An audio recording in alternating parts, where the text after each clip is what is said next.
ایک بندہ آیا کہنے بھائی ذرا بائک چاہیے, پیٹرول میں ڈال دوں گا. وہ خالی ڈبہ لے کر آیا, بولا اس میں پیٹرول ڈال اور اس کو چلا کے لے. بائک میں سب کچھ پیٹرول. تو بھائی جاپانیوں سے اگر آپ کا ٹاکرا ہو نا تو آپ ان کو بتائیں دنیا میں سب کچھ ڈسپلن نہیں ہوتا, سب کچھ ترقی نہیں ہوتی, سب کچھ صحت نہیں ہوتی, اور بھی کچھ چیزیں ہیں. سب سے پہلے آپ بنے کیوں ہو, آپ کو اپنی منزل کا تعین کرنا پڑے گا, ایک اہم بات. دوسری بات یہ کہ اچھا کامیاب ہے اور برا کیا ہے, ناکام ہے. اچھے کی ڈیفینیشن کیا ہے یہ بھی اللہ سے پوچھنا پڑے گا. آپ ایکسپلین نہیں کر سکتے, کیونکہ آج جو زنا کرتا ہے وہ زنا کو برا نہیں کہتا, جو شراب پیتا ہے وہ شراب کو برا نہیں کہتا, جو ماں باپ کو اولڈ ہاؤس میں, جاپانی کہتے ہیں کہ ہم ماں باپ کو اولڈ ہاؤس میں جمع کرا کے برا کام کر رہے ہیں. وہ کہہ رہے ہیں ہمارے تو ماں باپ نے خود بولا تھا ہمیں ڈالا وہاں پہ. بھائی اس لیے بولا تھا کہ انہوں نے اپنے ماں باپ کو خود داخل کیا, وہ تو بولیں گے. دنیا میں جو برائی عام ہو جاتی ہے لوگ اس برائی پہ لیبل کیا لگا دیتے ہیں, اچھائی کا. ہومو سیکسولیٹی, جو لوگ ہومو سیکسولیٹی میں پڑے ہوئے ہیں وہ اس کو برا کہتے ہیں. انہوں نے تو لا پاس کروا کے لیگل کر دیا اس کو. تو قرآن کا دوسرا کمال یہ ہے جو آپ کو جاپانیوں کو بتانے کی ضرورت ہے دلائل کے ساتھ, وہ یہی ہے بھائی اچھائی اور برائی انسان طے نہیں کریں گے. انسان جب بھی اچھائی کو ایکسپلین کرتے ہیں سب سے پہلے اپنا سیف سائڈ رکھتے ہیں اپنے لیے. جو چرس پیتا ہے وہ چرس کے خلاف کبھی بھی قانون پاس نہیں ہونے دے گا. انسانوں سے تھوڑی پوچھا جائے گا اچھا کیا ہے برا کیا ہے. اس لیے اس میں بھی اللہ نے گائیڈ کر دیا. تو اللہ نے بتا دیا توحید اچھی ہے, شرک کیا ہے. ہندو شرک کو برا کہے گا کیونکہ وہ اپنے باپ دادا سے پوچھتا ہے, وہ تو بت پرستی کے آدمی ہے. بھائی خدا سے پوچھو, قرآن سے پوچھو, اللہ کہے گا میں پتھروں کے بنے ہوئے بتوں کے سامنے جھکنے کو پسند نہیں کرتا. جس نے بنایا صرف اسی کے سامنے جھکنا پڑے گا. اللہ سے اگر پوچھتے ہیں, انسانوں سے پوچھو کہ زنا بری چیز ہے, لوگ کہیں گے بھائی اگر لیگل ہے تو بری چیز نہیں ہے, انلیگل ہے تو کیا ہے, بری ہے. اللہ کیا کہتا ہے, لیگل ہو یا انلیگل ہو, لا تقربوا الزنا, زنا کرنا تو دور کی بات, زنا کے قریب پھٹکنے کی بھی تمہیں اجازت نہیں ہے. شرابیوں سے پوچھو شراب بری چیز ہے یا نہیں. امریکہ کی گورنمنٹ سے, جاپان کی گورنمنٹ سے پوچھو, گورنمنٹ کہے گی بھائی اگر ایک خاص مقدار میں پی ہے, لیول میں پی ہے تو اچھی ہے. اگر اس کوانٹٹی سے تجاوز کرتے ہو کہ پتہ ہی نہیں چلتا پینے کے بعد کہ میں نے کن کو نکالنا تھا اور کن کو نکال دیا. وہ فائر بریگیڈ کے عملے میں ایک بندہ تھا شراب پی کے آیا تھا, وہ اتنے بندوں کو نکال کے لے آیا نا, اور خوش ہو رہا ہے دیکھو میں پی کے آیا ہوں اور میں نے کتنے بندوں کی جان بچا لی. لوگوں نے کہا سارا وہ عملہ نکال دیا تو آگ بجھانے کے لیے آیا, بتا انہیں کو نکال دیا. تو شرابی سے پوچھو گے, دنیا سے پوچھو گے, وہ کہیں گے بھائی اگر ایک خاص مقدار میں ہے تو ٹھیک ہے, اس سے تجاوز مت کرو. اللہ کیا کہتا ہے, ایک قطرہ بھی کیا ہے شراب کا نجس ہے, ناپاک ہے, کپڑوں پہ لگ جائے نماز نہیں ہوتی, پینا تو دور کی بات ہے. تو یہ بھی ہے بھائی, یہ بھی جہان ہے. آپ ان لوگوں سے پوچھو خاندان کو بنانا اور جوڑنا اچھا کام ہے برا کام ہے, یہ کہیں گے پرسنل آپ کا مسئلہ ہے. آپ اگر نکاح کر کے بچے پیدا کرتے ہو نہیں کرتے, یہ آپ کا ہیڈک ہے, یہ گورنمنٹ کا ہیڈک نہیں. آپ اچھا شہری وہی ہے جو ٹیکس ٹائم پہ دیتا ہو. اللہ سے پوچھو گے, اللہ کہے گا جو نکاح نہیں کرتا یا دیر سے کرتا ہے وہ برا ہے, جو بر وقت کرتا ہے اور اس کی اولاد بھی ہوتی ہے وہ کیا ہے, وہ اللہ کے حکم پر عمل کر رہا ہے. تزوج الودود البلود, نبی نے فرمایا ایسی عورت سے نکاح کرو جو تمہیں اولاد کثرت سے دے, جو تمہیں اولاد کثرت سے دے. نسل کی کمی کو اسلام پسند نہیں کرتا, نسل بڑھانے کو اسلام کیا کرتا ہے, پسند. اگر آپ اسلام کو مانتے ہو تو فیملی پلاننگ والوں کے جتنے نعرے اٹھا کے آپ کو ڈسٹ بن میں پھینکنے پڑیں گے. بھائی خدا کے سامنے آپ کی کوئی حیثیت نہیں ہے. آتے ہیں لوگ افلاطون بن کے, آبادی بڑھ رہی ہے تو یوں ہو جائے گا. دیکھو جن ملکوں میں آبادی گھٹی ہے نا, اتنی ترقی کے باوجود بھی وہ فنا ہو رہے ہیں, ختم ہو رہے ہیں. وہ جاپان میں چپلی کباب کے ہوٹل کیوں, اگر جاپانیوں کی نسل بڑھ رہی ہوتی تو یہاں چپلی کباب کے ہم لوگ آتے ہیں یہاں پہ جاب کرنے کے لیے. آپ لوگوں کو یہاں گھسنے دیتے یہ لوگ, کہتے ہیں بھائی تم دیسی لوگ ہو یار, یہاں کا ماحول خراب کر رہے ہو تم. تو اسلام نے پہلے سے حکم کیا دیا ہے, نسل روکنے کا, بڑھانے کا. پھر اسلام نے سب سے زیادہ ترجیح دی ہے رشتہ داری کو, پوری رشتوں کو. دوست پر اللہ نے بھائی کو کیا دی ہے, ترجیح دی ہے. سمجھتے نہیں ہو. گرل فرینڈ پر اللہ نے کس کو ترجیح دی ہے, منہ سے بول لے, کس کو, بیوی کو. گرل فرینڈ سے ہنس کے بات کرنے پر کوئی ثواب نہیں ملتا. گرل فرینڈ سے پوچھو گے تو وہ کہے گی کہ میرا بوائے فرینڈ بہت اچھا ہے, مجھ سے جب بات کرتا ہے مسکرا کے بات کرتا ہے. اللہ سے پوچھو گے تو اللہ کہے گا بہت برا ہے کہ جو اس کے لیے حلال نہیں اس سے فری ہونے کی کوشش کر رہا ہے. اور بیوی سے مسکرا کے بات کرو گے تو کیا ملے گا, ثواب ملے گا. ہمارے نبی صلی اللہ علیہ وسلم اپنی زوجہ سے کیسے محبت کا اظہار کیا. نبی صلی اللہ علیہ وسلم, حضرت عائشہ فرماتی ہیں میں برتن میں جس جگہ سے منہ لگا کے پانی پیتی تھی, پیغمبر کو جب پیالہ پکڑایا جاتا نا انہی جگہ اپنے ہونٹ مبارک رکھتے اور پانی پیتے. آج بیوی کے لیے ٹائم نہیں ہے. ہر عورت کو یہ اعتراض ہے کہ میرا میاں ادھر لگا ہوا ہے فون پہ پتہ نہیں وسیم نام پہ کہ یہ وسیمہ ہے یا وسیم ہے, نام شکیل رکھا ہوا ہے نکلتی شکیلا ہے, وہ نام وحید رکھا ہوا ہوتا ہے جب تحقیق میں جاؤ تو پتہ چلتا ہے تو وحیدہ ہے. میں بھی خواتین سے کہتا ہوں آپ کو بھی تو شوق تھا نا لبرل آزاد خیال آدمی کا, تو اب آزادی اسی کا نام ہے. آپ کو بھی تو دیندار رشتوں سے چڑ تھی نا, کسی تو نمازی پرہیزگار قسم کا یہ تو نہیں چاہیے ہمیں, تو ایڈوانس ماڈرن چاہیے. تو ماڈرن تو پھر مارکیٹ میں اسی ٹائپ کے ماڈرن مارکیٹ میں کیا کر رہے ہیں. اور ایک خاتون نے, جو ماڈرن خاتون ہے لیکن اس نے مضمون بڑا اچھا لکھا, فیس بک پہ کہیں مضمون تھا, ماڈرن خاتون ہے, اس نے ایک بات لکھی ہے, وہ ماڈرن مذہبی نہیں ہے. اس نے لکھا کہ کمبخت اگر شوہر ہینڈسم ہونا تو بڑا مسئلہ یہ ہے کہ اس کے چکر بہت ہوتے ہیں, کیونکہ جیسے آپ نے اس کو پسند کیا 20 لڑکیاں اور پسند کر رہی ہوتی ہیں, تو اس لیے جو ہینڈسم نہ ہو اسی سے شادی کیا کرو. یہ اس کی رائے تھی کہ جس کو تم ہی کسی طرح سے پسند کر لو, کسی اور کو وہ کسی بھی زاویے سے پسند بولو. یار یہ حالات ہو گئے. تو اللہ کی نظر میں بھائی جو چیز اچھی ہے نا اس کو کیا ماننا پڑے گا, اللہ کی نظر میں نکاح اچھا ہے. گرل فرینڈ بولو یہ رشتہ مانتی نہیں ہے, اسلام مانتا ہی نہیں ہے. اسلام اولاد کا قائل ہے, خاندان کا قائل ہے, رشتہ داری جوڑنے کا قائل ہے, اللہ کی عبادت کا قائل ہے.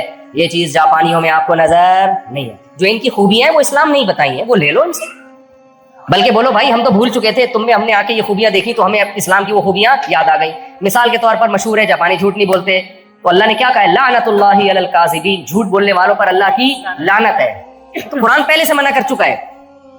آپ کہتے ہو جاپانی لوگ معاہدوں کی پابندی کرتے ہیں, قرآن پہلے 1400 سال کہہ چکا ہے کہ والذین هم لاماناتهم وعهدهم راعون, ایمان والے لوگ اپنی امانتوں اور معاہدوں کو پورا کرتے ہیں. ابو جندل کو نبی نے رضی اللہ عنہ کو واپس کر دیا مشرکین کے حوالے, اپنا بندہ پکڑ کے واپس کیا کیونکہ ایگریمنٹ ہو چکا تھا, تاکہ یہ انگلی نہ اٹھے کہ محمد صلی اللہ علیہ وسلم معاہدے کی پابندی نہیں کرتے.